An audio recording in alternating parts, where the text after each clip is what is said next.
Hey everyone, welcome to Brooks River in Katmai National Park, Alaska. Welcome to this play-by-play. It is October 21, 2025. My name is Mike Fitz with Explore.org, and I'm here alongside Naomi Boak from the Katmai Conservancy. Naomi, we're hoping that the cams are going to stay live. I don't think they are, though. I think we're going to lose them probably one by one during the Yeah, broadcast. yeah, I know. We can hope. The cam ops are standing by, and we'll see what happens. Yeah, so I think during the broadcast today, things are, our live camera feeds are going to be coming in and out. For example, we're going to have a live view like this, looking downstream, and then the camera is going to freeze, and we'll maybe jump to a different camera. Maybe that one will freeze, for instance. So what's happening at this time of the year is, again, it's limited power supply for the batteries. It's colder temperatures affecting the batteries at Brooks River right now. So the battery system at for the cameras has kind of like a low temperature sort of safety switch, essentially. So when they get too cold, they kind of go into a bit of a hibernation mode to protect themselves, make sure they don't drain completely, and that way that it extends their life ultimately, but it limits our ability to watch the cameras during these late or mid-fall windows of time. And Naomi, before we lose this bear, this looks like maybe an adult male walking upstream. Yeah, 856 was on the lower river camera, Cat's River View, I should say, before we went live. This one is an 856 lookalike. I was wondering if this was 907, and he's been around the river a little bit recently. yeah, it could be. He's been around a lot, and I mean, it's interesting. He looks both like his mother and his supposed father. Um, I think the 708 family line. The way they look is very. Those genes are strong, and you can really tell when there's a 708 bear around. Yeah, so this is the time of the year where bears are dispersing from Brooks River to go to different places, maybe to seek out some final foraging opportunities for berries. So perhaps we'll talk about that later in the broadcast. Maybe a few bears know of a very, very late spawning run of salmon somewhere else, but Brooks River is really kind of like one of the very last places in the region where bears can fish for salmon. A lot of bears are going to start moving towards their denning sites as well. We have a ton of audience questions to try to get through during the broadcast today. We have some highlights from the past couple of weeks that we're going to try to talk about. A lot of different things, including whatever happens to show up on the live cameras today. So if you're not familiar with Katmai National Park, let's take you on a quick tour, as we always like to do towards the beginning of our play-by-play broadcast, because we're going to one of the wildest national parks, largest in the United States. And Katmai is located in southwest Alaska. It's about 300 miles, Brooks River that is, from Anchorage. And Katmai is bigger than Yellowstone and Yosemite combined. Brooks River itself, it's not a very big place. It's only about a mile and a half in length. And in this view here, it flows from lower left to upper right. Brooks Falls is located at about the river's halfway mark. Along with our webcam partner, the National Park Service, Explode.org hosts and maintains several webcams at Brooks River. The signal from the bear cams right now is all being routed to the radio repeater on Dumpling Mountain. So there's no direct satellite internet connection for them right now. They're all going to that radio repeater on Dumpling Mountain and then sent to the small town of King Salmon, about 30 miles away. So that's how they get to the rest of the world. But let's take a closer look at Brooks River and the cams that we have available to us for this broadcast right now, because we're limited to just a few of the cameras. We have our main Brooks Falls camera right now. We have our Riffles camera, which is located about 100 yards downstream of the falls. And then we have our Cats River View, which is located at the river mouth looking upstream from the bridge. So our normal suite of other cameras aren't available. They're either not connected to power at this time of the year, or they're turned off to conserve power. So, for example, like the Falls Low Cam, we don't have that online right now to conserve power. But what I mentioned before about Dumpling Mountain repeater, we have that. I think that camera is live right now, and it's a beautiful view. But since all of the cameras at Brooks River are being routed directly to this repeater on Dumpling Mountain, uh, if this battery system here is in a low power mode, or it just gets too cold, then we're going to lose all of the cameras. So that's not to say that they're shutting down for the year. It's just going to kind of happen on and off depending on what this system up here is feeling. This is the pinch point, Naomi, for all the cameras getting out to Brooks River. And there's also, a National Park Service radio repeater that's a separate system up here. And it's hard enough for the Park Service to keep that radio repeater maintained. I know it was always a bit of a frustration when I worked there. So it's fairly special to still have the cameras online right now. Yeah, it's really special, and as you said, with the radio repeater, that's the method of communication between rangers out there. So when you lose that, it's bad news. But this is really beautiful what we have now. It's really a beautiful time of year. Mike, you've been out there this time of year. I've only been out there through the end of September. Yeah, let's head to Cats River View right now. So a bear moving upstream, so still scavenging for some dead and dying salmon. The latest I have ever been to Brooks River uh, in the fall was, I think, early November, and I did see some bears still hanging out there. Not very many, but there still were a few in the vicinity. The earliest I ever went out was like the middle of March. Still a lot of Wow. ice and snow, but the Yeah. river was open then. And I just went out at those times of the year for uh, like day trips. So when I was living in King Salmon. Uh, so yeah, I wish I could. I always wanted to spend the winter at Brooks River. I think it'd be pretty great just to kind of sit there and see what wildlife is around at that time of the year when the bears are in their dens. But I would certainly miss the bears, Naomi. It Yeah. would feel like a more lonesome place, I think, without them. Yeah, it would be definitely lonesome. We just saw an eagle fly by. That maybe there'd be some eagles hanging out. Do the eagles hang out for the winter, Mike? Yeah, locally they will. They'll be in areas where there's open water, so they'll be more concentrated on like the coast, for example, or tidally influenced rivers that'll stay open. Um, So I don't think many of them will hang around Brooks River once the salmon uh, scraps are finally cleaned up by the bears. But yeah, they'll be in the vicinity for sure. And I think, Naomi, this is number 856 moving upstream. He was on the cameras right before we went live. And then we lost this camera view for just a little bit. And then it rebooted itself. And he's moving upstream. So this is one of the older adult males at Brooks River. He's one of the larger adult males. He's still pretty dominant considering he's in his mid 20s right now. And, people have been wondering about 856. And in fact, we had an audience question come in from Calliope with a K, who wrote in, it was wonderful seeing older bears like 856 and 83 filling out so fluffy this year due to the massive salmon run. What's the approximate age that bears fully bulk out before they start losing body mass? What do you think, Naomi? I'd say, well, I mean, obviously it's not going to be the same for every bear, but I'd say mid 20s seems like what I've observed.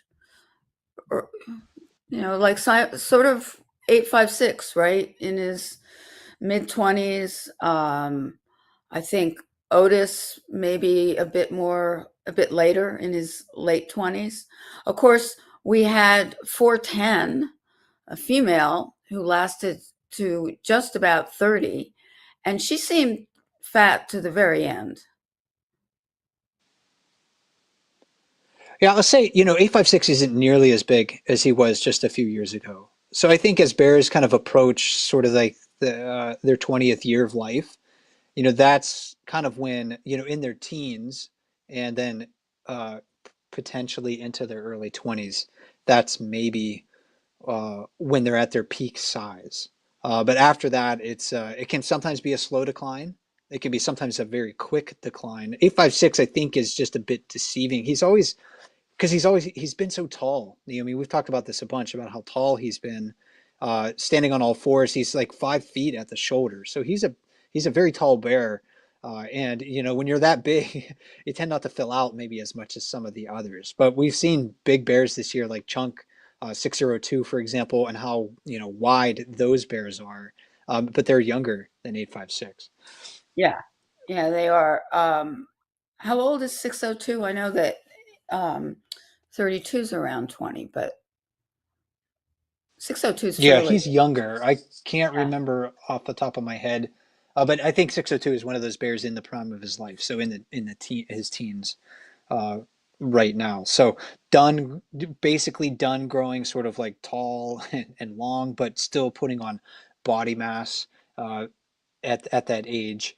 Uh, we had another question related to 856 from Glass Interrupted, who wrote in, do older bears in their late 20s use their stores of body fat differently in hibernation than a bear's 10 years younger of the same size? In 2024, 856 went into hibernation quite large. In 2025, he looked much thinner than most of the bears first arriving this season.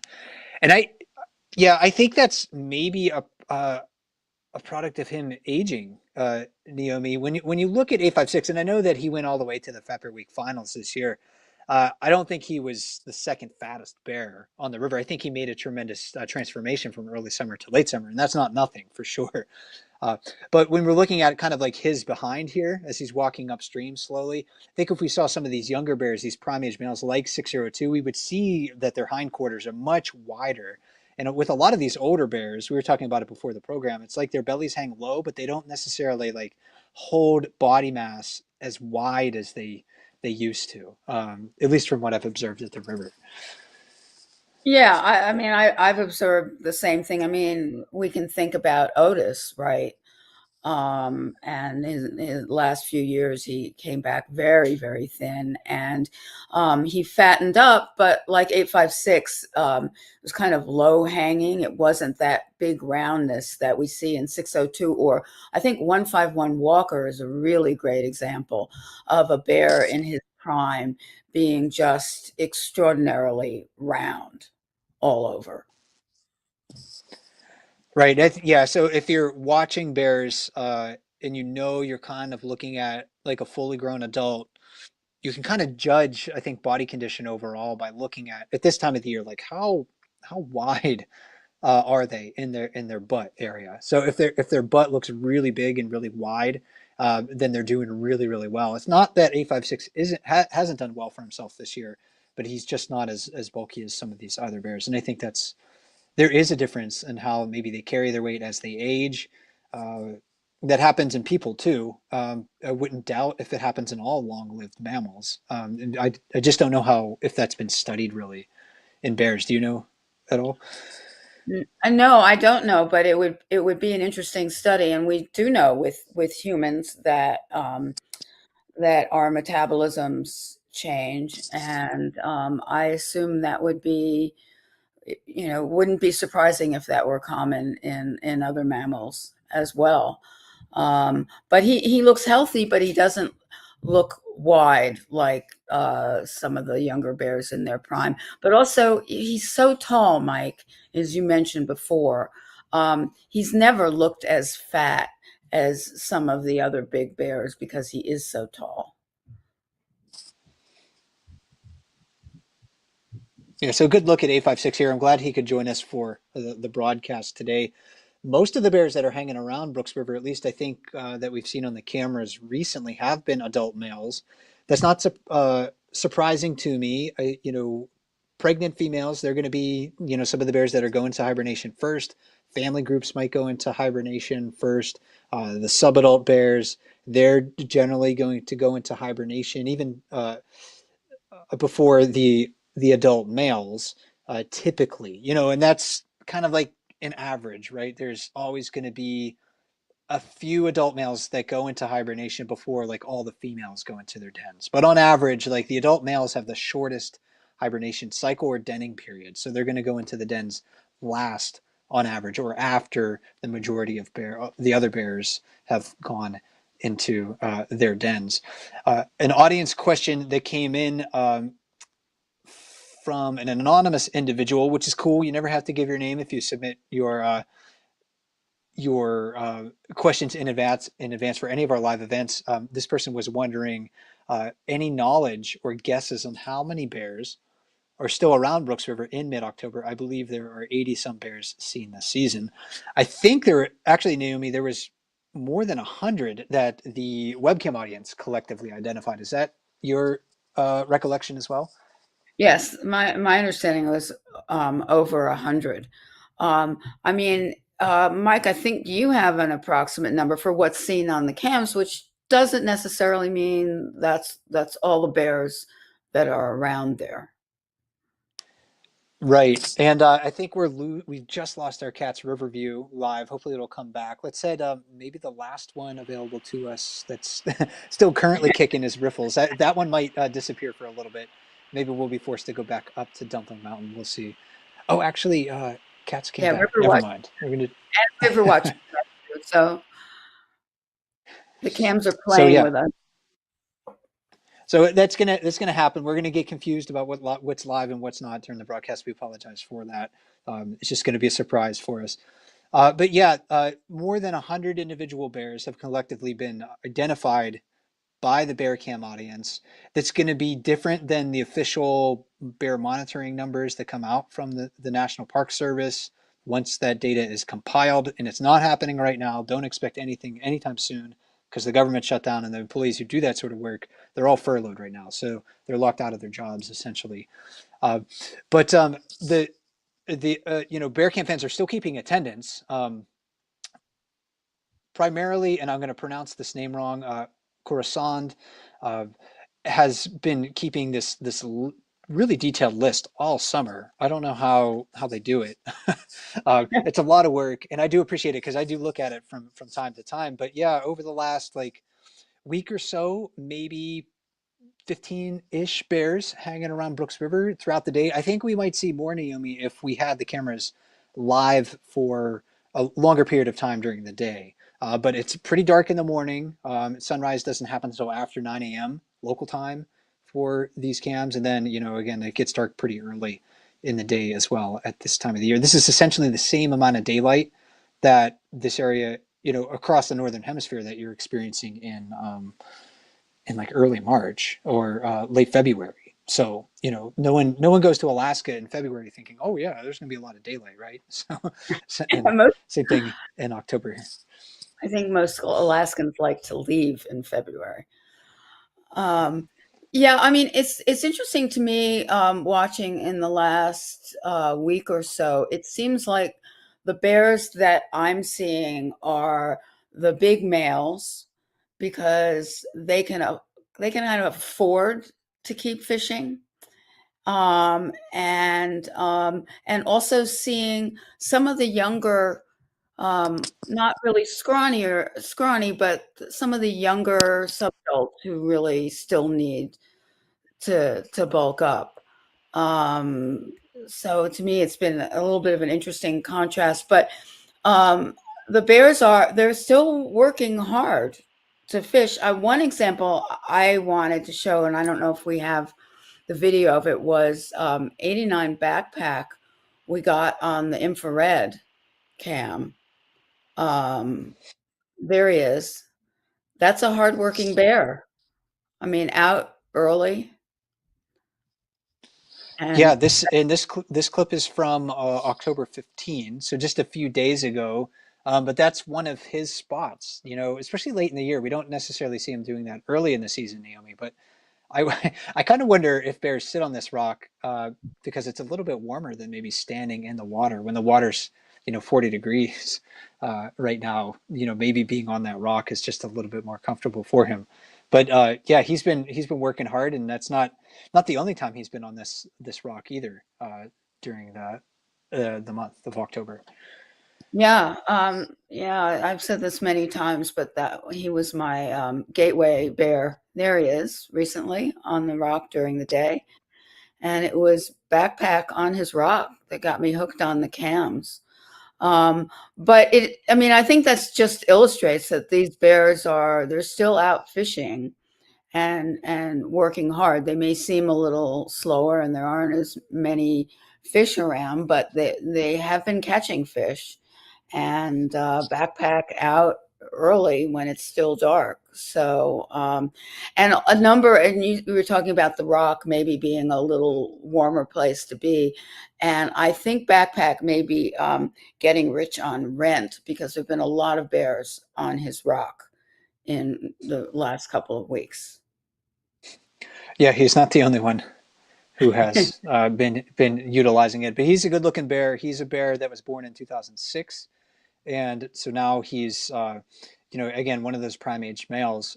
He's interesting, very different than 856 in personality through like the prime of his life because 856 was so sort of like hyper dominant in the past. And in backpack, he's a big guy, and he takes advantage of situations that are presented to him. But it's a clear difference in personality. I mean, I don't know how you would describe him, but he's certainly not a bear that's as aggressive like 856.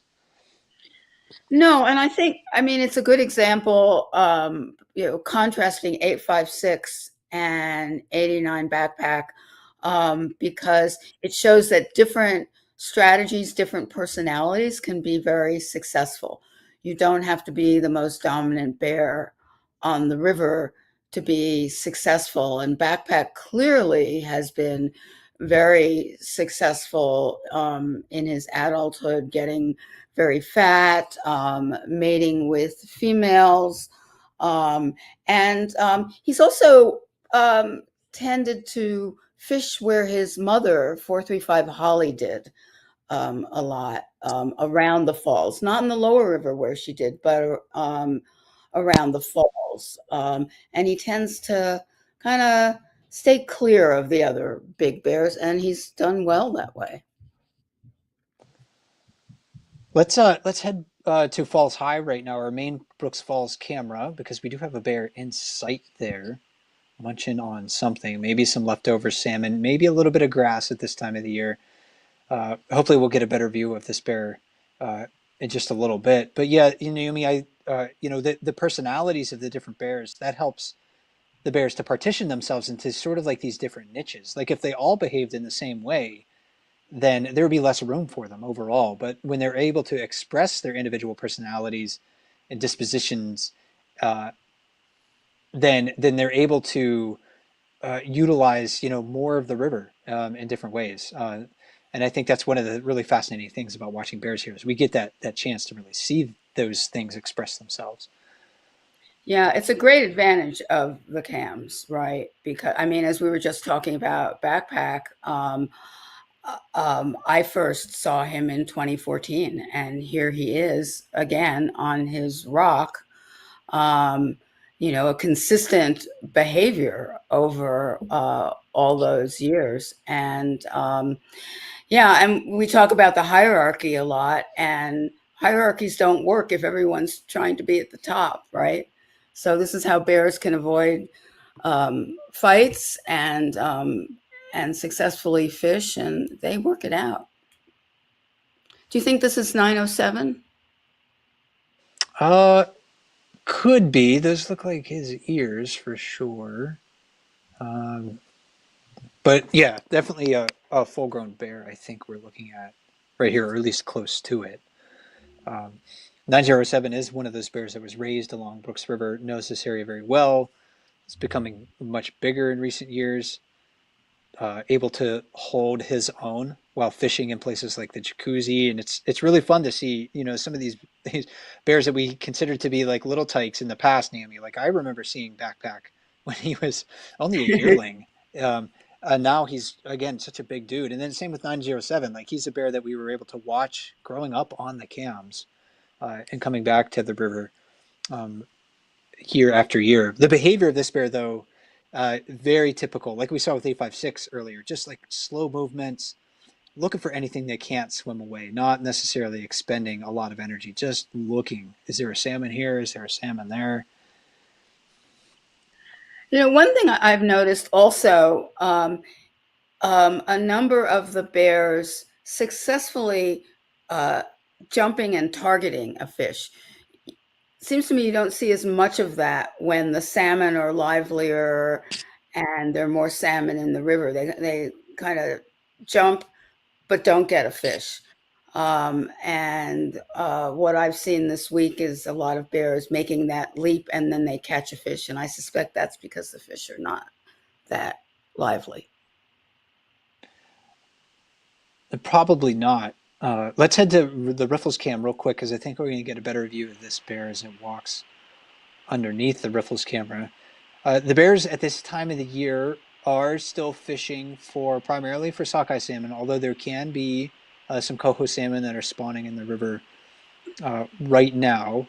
We have some clips of the bears catching different species, and I think maybe we'll bring one of those up in a little bit if this bear passes out of our line of sight. But yeah, the majority of the salmon in the river still are sockeye salmon. The peak of the spawning activity for sockeye salmon happens in September in Brooks River, but it really is a bell curve. Like the spawning can start in August and then it peaks in September and then it ramps down slowly over time into October. And that's, and bears will still be able to take advantage of salmon that are available late into the fall if it's a year and they're savvy enough. Yeah. Mike, how much is their metabolism slowing down at this point? Do you do you know?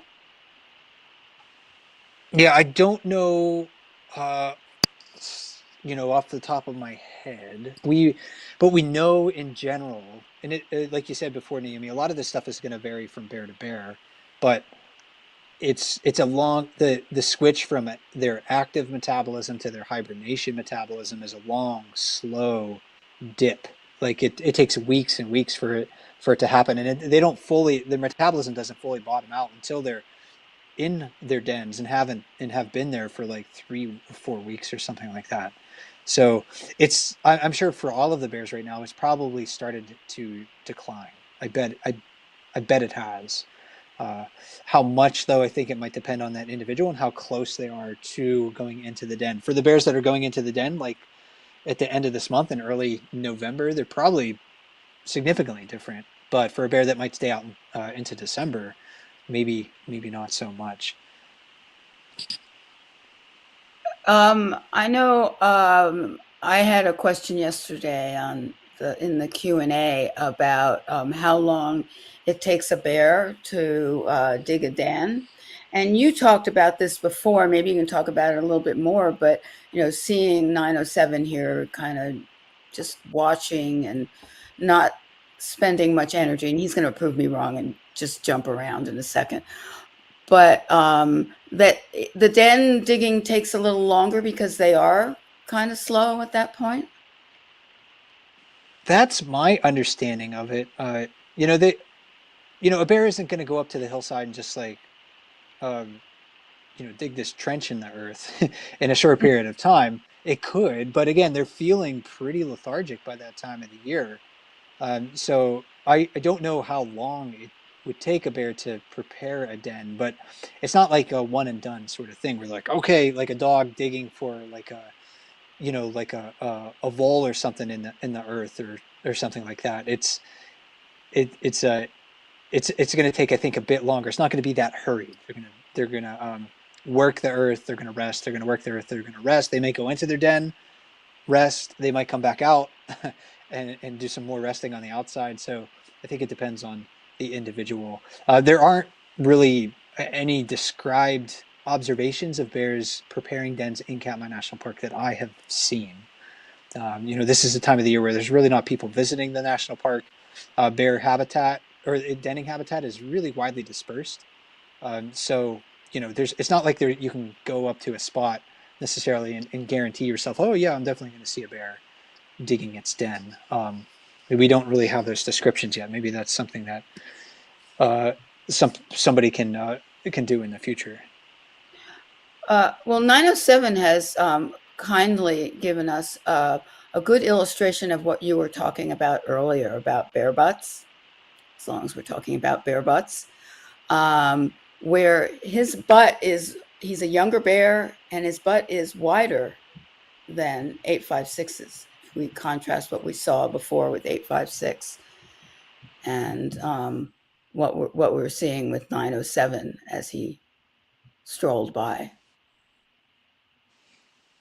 Yeah, a little bit, and I think that's a good indication. Again, younger bear, not as aged as 856, and we also don't know like what these bears are dealing with internally, right? Like we can look at their relative size and say, oh yeah, that's a fat bear or that's a skinnier bear. But we don't know what they're dealing with, as far as like if they're dealing with any bone injuries, if they are, if they have tooth decay, significant tooth decay, like and a lot of older bears do. But how does that affect them? Like it's often very hard to determine that. Parasite loads that they might have, uh, a bunch of things can affect them. Illnesses, viruses, bacterial infections. Tons of different stuff. So that's really kind of like the unknown when we're trying to evaluate whether a bear looks healthy. We can judge based on how low and wide their belly is at this time of the year, but otherwise, it's only guesswork. Yeah, and we can be surprised by that, right? I mean, I think back about Wayne Brother when I think it was 868. Was that his number? There was an 868, yes. And when he was found dead on the spit long after everyone had left Brooks Camp, and he looked big and healthy. Yeah, he did. He was quite large that year. I think a lot of people were surprised that he happened to die from an unknown disease. We're not sure. It likely was canine adenovirus, but we don't know that I, for sure. And actually, I could be mistaken about that. I have to go back and read the report I think overall. But that's what that was the assumption because there was the cub that died from canine adenovirus at the same time. So we know it's around a mhm. lot disease, but it's a good point. We don't know what's going on inside. We see the external injuries like with 32 chunk, but or the quills in 474 in the last week, but we don't see what's going on internally, except maybe we see the tapeworms out their tails. And we're moving around to different cameras right now because again, the power is just really kind of at the threshold for the cameras to be live. So sometimes they're going to drop off for a little bit, which is what happened with our Books Falls High camera. So now we're looking at our Riffles camera. You mentioned not that long ago, Naomi 868. We could talk about his brother, number 83. We talked about number 89 earlier. There was this kind of, I thought this is a bit of a humorous situation where number 83 was seeking a fish and 89 just kind of didn't quite know uh, what to think in that situation. Uh, so, um, so maybe we can try to go to that clip right now. I'm not sure if this is it or not, or how long that clip might be. We might have to fast forward a little bit if that is that clip. Yeah. So 89 is up in the back. So look at the two bears in the background. Um, those are the ones that we're going to want to focus on right now. So 89, I think, Naomi, is the one on the right. Um, Big guys walking downstream. And then number 83, I think, is the bear on the left. There's a point in time where like 83 just starts circling 89, and we're wondering like what the heck is going on. There it is. And And 89, sorry, go ahead. no, I was just gonna say 89 is going, what the heck is going on? Yeah, and this confused me at first too. I was like, what is he doing? Like this isn't a normal sort of like dominance interaction where like a bear is just going to keep circling another. If a bear wants to displace another bear, he's up in that bear's face or he's chasing it, that sort of thing. Uh, but when we watch that, we back that up like at 20 seconds or so, and we watch and we look at it one more time. You can see that there's something almost jet boating across the surface of the water, and that's a salmon. Um, so that's what 83 had his sights set on, and 89 was just sort of in the wrong place. um, so yeah, this was interesting and a bit humorous, Naomi. I think we had one bear that was really intent on catching that fish and another bear that was like, I don't want to be here, what are you doing? But also interesting that, I mean, it also shows the personalities of these two bears, right? Because neither of these are very aggressive bears, right? And Backpack didn't seem very afraid. He seemed more confused. And 83 was not making an aggressive play on Backpack. So I think it was another illustration of individual personalities here. Neither one of them got the fish either, so that was it's harder to fish amongst other bears when they're so close like that because you don't want to start a fight. um, Try to avoid that as best you can. So yeah, I thought this was an interesting interaction. That's actually from early October. I think this is from the 2nd of October. So almost 3 weeks ago right now. And then yeah, as we head towards the end of this clip, you can see 83 is continuing to pursue a salmon downstream. There's a lot more fish available just 3 weeks ago compared to now. A lot more bears around the river at that time of the year compared to now as well. We got some of our cameras back for the time being. Let's maybe head back to the riffles and we'll see if any bears want to hang out with us there. It doesn't look like any are on screen. Our lower river cameras right now, I think, are fairly empty.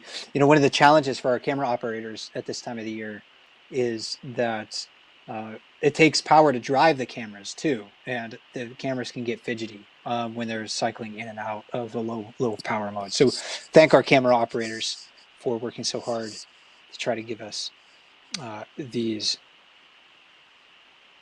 different views. Uh, Naomi, a lot of people are really interested in the long-term bear monitoring study at Brooks River and the data that comes out of that. We use that data a lot to help interpret the lives of the bears, and at least we can give them identification numbers, for example. So we did have a couple of questions while things are a little bit quiet on the cams. Maybe we can answer those questions. Linda wrote in and was wondering, once the bear monitors have assigned the subadults their new bear numbers, will they let bear camp fans know? Do we keep monitoring the chat, even though the cams will be off. Yes, you can keep talking in the comments all winter. That's fine. We encourage people to do that about the bears. But it's really up to the National Park Service about when they can provide that information. And right now, we just don't know when that'll be because of the ineptness of Congress. We'll put it that way. Yeah, and it does take a while to go through all that data. So in a quote normal year, um, the Bear Monitor really wouldn't have that data for us until sometime late in the winter, and I don't believe she works the entire year. So I don't know when we're going to get that information. Right. It's not a. It's a seasonal position. So there's basically one person that's assigned to do the monitoring work at Brooks River. That's a seasonal position, and that the position usually ends sometime in October or early November. I don't know exactly when. It depends on budget and availability, things like that. But please be patient. It's not even the government shutdown ends like hopefully soon. Probably not going to see any data from the National Park Service maybe for several weeks at minimum. I'd say maybe it might not be until the spring, unfortunately, given how things are going right now. But please do stay in the chat in the winter, and some fellow Bearcam viewers create celebratory days starting in January. So you can come back and celebrate your favorite bears for a few months before the cams go live. And real quick, before we get off this topic, a related question came from Jason, who wrote, have bears that have been referenced as juniors or by letters been given numbers yet? 910 junior, bear L, a small 94 male, for example. Not yet. So, or they may, I don't know where they were in the process before the government shut down, possibly, but we're not going to know for several more weeks. So yeah, just please be patient. I'm as curious as everybody, but I'm just going to have to kind of like sit on my hands and just wait for that information to come back out. Let's head back to our Cats River view down to the lower river once again. See if any bears are hanging out there. This is a wide view. Yeah, it's just a quiet scene There's a there at bear. Brooks River. Oh, are you spotting one? I'm missing it right now. Tell me where to Yeah, look. I don't know what our timing is. I have my TV on Oh, with, there it is. Okay. yeah, which may be ahead of what we're seeing on our cameras. Yes, that is true. Because what happens is, the camera feed goes to the camera operators, they're driving it, then that feed gets sent to the servers, and then depending on where it goes, it either gets sent directly to the public, or if we're doing a program like this, it gets sent into our production software, which then has to send it to the public. So there's going to be a little bit of delay on what we see here versus what the public sees if you're just watching straight up on explore.org. So bear walking away. Um, Oh, and then a great view up at Brooks Falls once again. 907 just making the rounds. Thank you, 907. We were talking about this earlier, but I can 907 is a 708 offspring, and I can really see his mother in him. And we don't know who his father is, but if I were to take a guess, I think he looks like his father too. Just Well, guessing. there, there certainly are certain bears you look at and you're like, oh boy, that an 856 bear? I mean, when you look at younger 856 and you look at 907 now, you're like, ooh, yeah, I think there's a high likelihood that he is that bear's father. So, without genetics analysis, we're just not going to know. But I think if we had that analysis available to us, it'd be like, oh yeah, it's obvious, right? But we just Right. have to guess most of the time.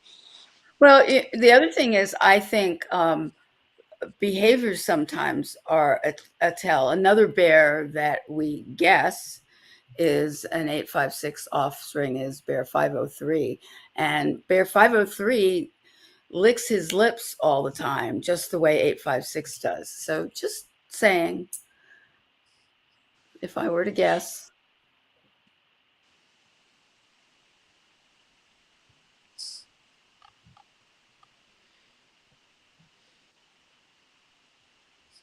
You know, that there's a really pretty fur coat on 907.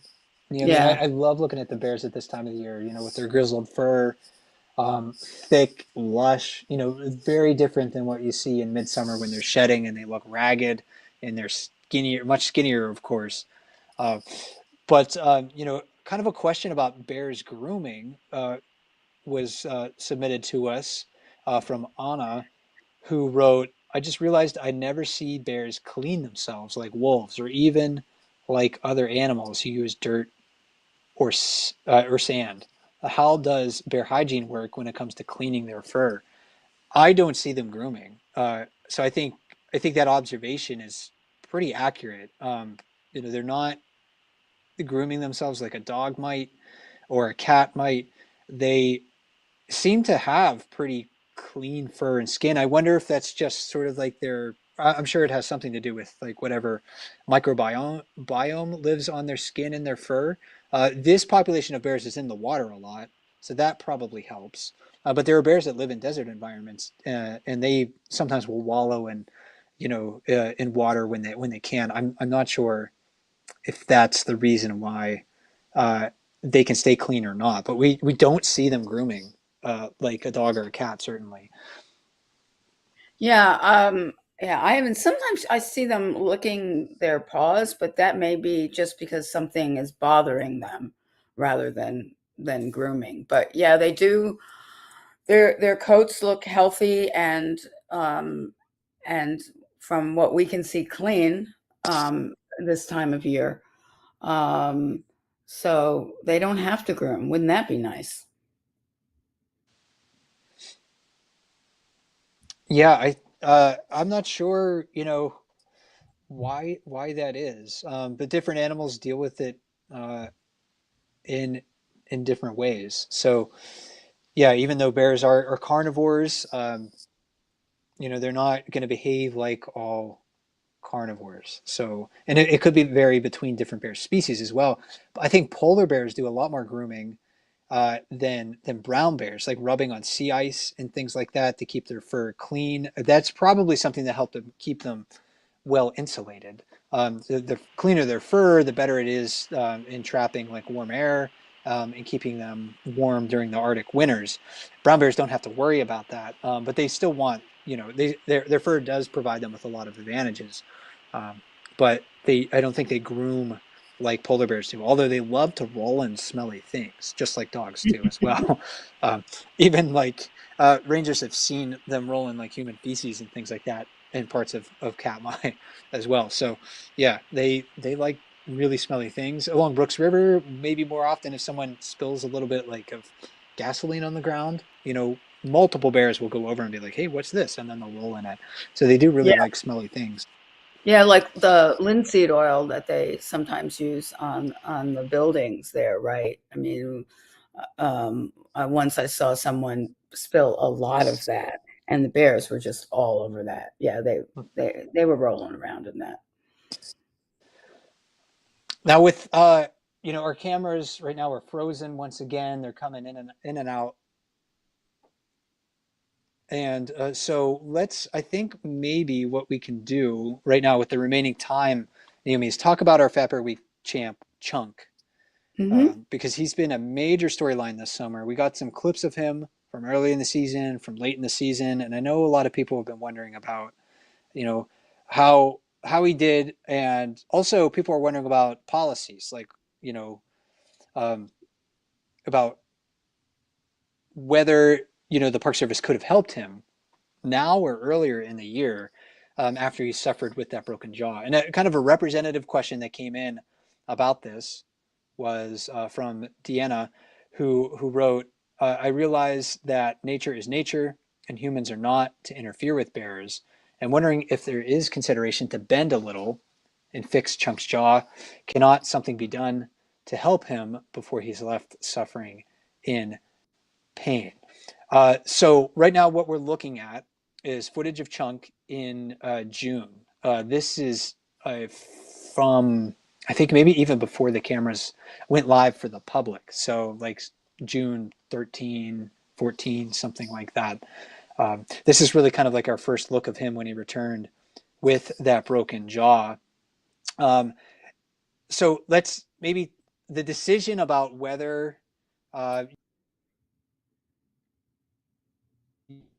and then to a lesser extent logistics. If policy allows it, then they worry about the logistics. But if policy doesn't allow it, then they're like, okay, we don't have to think about that. But we can talk up through these things, Naomi. With Chunk, I think it's maybe a good idea just to revisit real quick how he was injured. We don't. No one witnessed how it happened, but he was likely injured in a fight with another bear. Mating season, when he got injured, bears when they fight, sometimes they lock jaws, they twist. The torque, the force, the strength sometimes can snap part of their mandible. So that's how we think Chunk was injured. So where do rangers go when they ask themselves mentally? I'm saying, where do they go when they ask themselves a question like, can uh, or should we help an animal? And policy really sets the framework for this. So it provides direction for their management decisions. It describes the decision-making process, how actions are to be implemented, and the desired outcomes. So there are nationwide policies for the National Park Service that really seek to minimize human impacts on native organisms, ecosystems, and the processes that sustain them. And that also means minimizing impact also means maybe intervention as well. There's a specific policy, though, for Katmai National Park, and we do have, I think, a screenshot of that uh, of from our bear-human conflict management plan, or from Katmai's bear-human conflict management plan. This is online. It's on page. This is page 27. Uh, that final sentence there that's highlighted in blue that says bears injured naturally will not be tranquilized for veterinary care. So that's like the sentence that precludes essentially the park staff from intervening on Chunk's behalf. The NPS is ultimately managed or managing for intact ecosystem processes, healthy populations of wildlife, including healthy genetic diversity. And rational people can debate whether that's successful, whether that effort is successful, but that's what they're aiming for. And in Katmai, certainly, I think you can argue that they've been very successful because the bear population is large and healthy, and the bears in Katmai are not considered threatened or endangered either. So if this were an endangered species where they were protecting in each individual and its overall reproductive fitness and survival, then that would open up different avenues to think about intervention. But essentially, yeah, the policy, Naomi, and I don't know if you have thoughts on this or not, but basically said no. This was a natural occurrence, and Chunk is going to have to persevere through that. And this is footage of him, I think, trying to figure out how to eat salmon right after he broke his jaw. Yeah. Yeah, I mean, it's hard to get through that salmon skin. I also think that when we feel empathy and we care about these bears and we don't like to see creatures suffer. But the other part of that is to remember what it would take to intervene for Chunk. Um, Tranquilizing a bear is not an easy thing to do.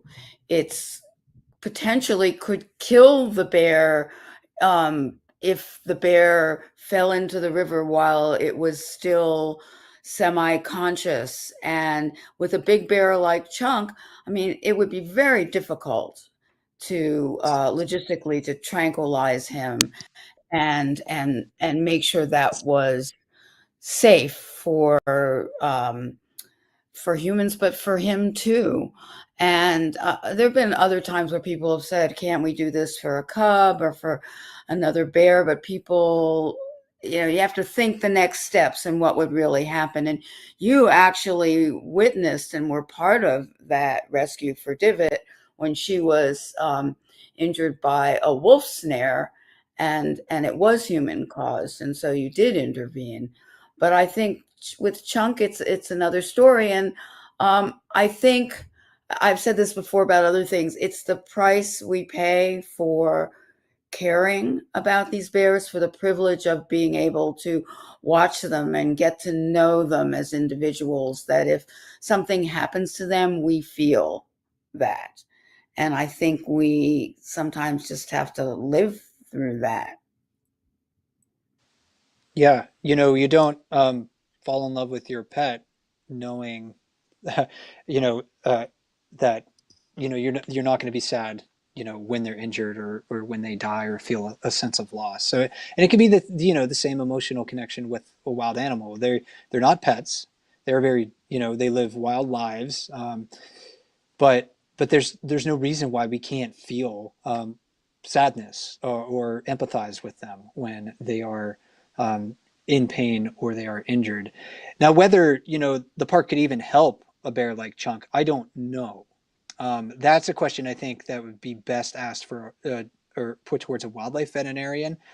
There's also uh, you have to consider like the stress put on a bear like Chunk, and how that intervention process, like how stressful for that would be. You probably couldn't just with an injury like a broken jaw, it's not like stitching a wound and like, okay, you'll be all right. That's it's a much more significant injury. So if there's any surgeries or anything that need to be done, what's the stress, what how much stress is going to be placed on him, and could that ultimately be more harmful than him just kind of like healing on his own? Those are those questions, and I'm just placing them here rhetorically. Those are questions that people definitely have to think through when they're thinking about whether to intervene on behalf of a wild animal. And Naomi and I are presenting this information not to get anyone to agree with us. If you don't agree with us, that's fine. It's more just to present that information so you have it available for you. So when you're thinking about this, the philosophy of national parks, what national parks mean, what they protect, you have that information available for you when you're thinking about it. So that's really kind of what I wanted to present here. This footage, Naomi, this is from October. This is him doing really well, though. Yeah. This is from October 13, eating that coho salmon. Which brings me to the more positive side of this, and to talk about how resilient Chunk has been and how resilient bears are. And we can't help but see and watch other species through our own lens, through the language and the way we perceive the world. And um, if we had a broken jaw, we would probably need intervention. But we again and again see bears with significant injuries, and we see them heal in significant ways. Now, that jaw injury is going to be with him forever. But here he is, as you say, in October, successfully eating, and he did earn his Fat Bear Week champion title by getting really fat. So I think that we have to remember that through our human eyes, it's hard for us to imagine surviving that kind of injury and thriving with that kind of injury, but he has done that. Yeah, he's done really well for himself. It will, like you said, Naomi, it'll be a permanent disability for him. So he'll have to adapt, continue to adapt, and deal with it. We saw him adapt this year and show a great deal of determination and resilience, and I think a lot of people admire that in Chunk. One final thought, though, with just the couple of minutes that we have left in our program, Naomi, is like, people want to, and I understand it, like, you want to intervene to maybe help an animal that happens to be injured. And it's not possible to do that with all bears, right?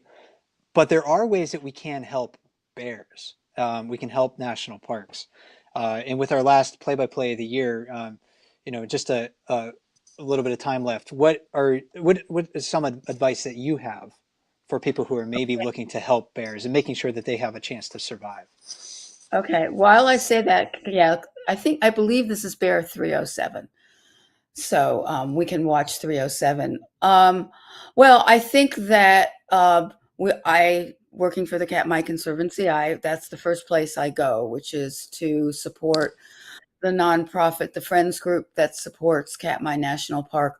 But I always think locally. What can I do where I live that supports local wildlife, local flora and fauna, support the organizations that do that, and also to be out in nature, to connect with nature and wildlife, because that will make me a better steward of the earth and creatures like bears, even if I'm not at Katmai. Yes, thank you. I think one of the best ways that we can help wild animals like chunk, like 307, 856, 907, many of the bears we've seen today or talked about today, is ensuring that their habitat is protected so they have the opportunity to live their best life. And that to me is really important. And that's kind of like the goal that I'm working for. So, how can we do that collectively? A lot of different ways. Donations, if you can, working in your local neighborhoods to protect wildlife habitat, voting for people who will address climate change. It won't political, they don't grandstand politically, they just get their work done. Uh, so, lots of different things to do. Uh, but as our bear cam season winds down, I want to tell our audience that this isn't the last day for the cams, but do be patient. We're going to have the cameras being fickle with us because of low power, but we're going to try to keep them on longer as well. So certainly not the last day for the bear cams, we hope, but it is very much weather dependent. And Naomi, I want to thank you for taking the time out of your day to join us for this last play-by-play of 2025. Thanks so much.